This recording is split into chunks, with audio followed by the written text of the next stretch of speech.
Okay, I'm ready if you are. Earliest memories of what era? Oh, the earliest? Yes. Okay. My earliest memories are was around the time I had my first leap year birthday and I was 4 years old.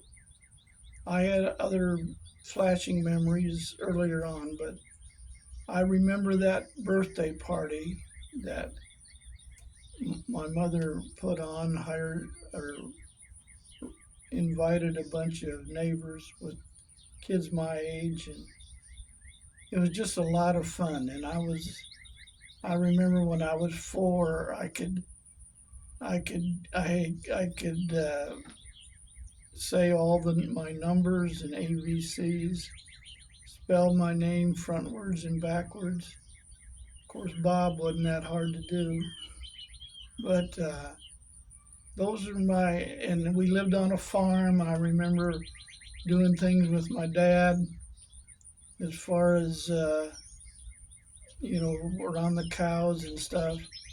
I remember I was probably 5 or 6 by this time, but it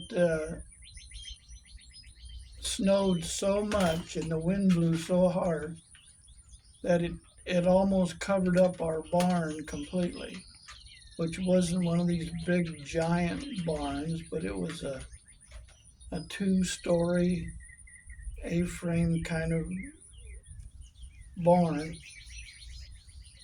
and it snowed so bad that we couldn't get in, and my dad had to dig down into to get into the haymount door. That's the top door that you put the hay in up in the hayloft.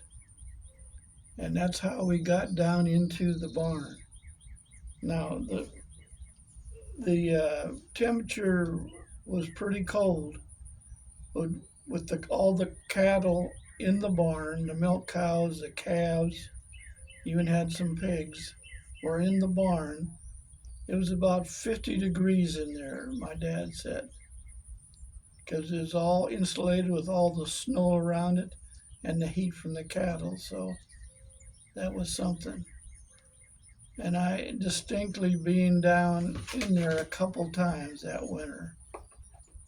Then through that winter, we used up all the hay in the haymound, and the cows were actually starving. They cleaned out all the chaff in their manger, and the walls around it were licked clean, and you'd hear them bellowing.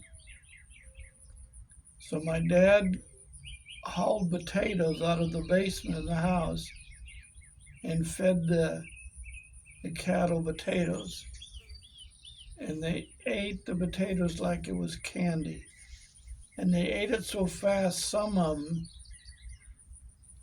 got a potato caught in their throat. You know, cattle, they have four stomachs, and they're used to eating fast and swallowing it, and it goes from one to the other. Well, they ate these potatoes, and some of them they swallowed whole, and they couldn't belch it up and chew their cud with them.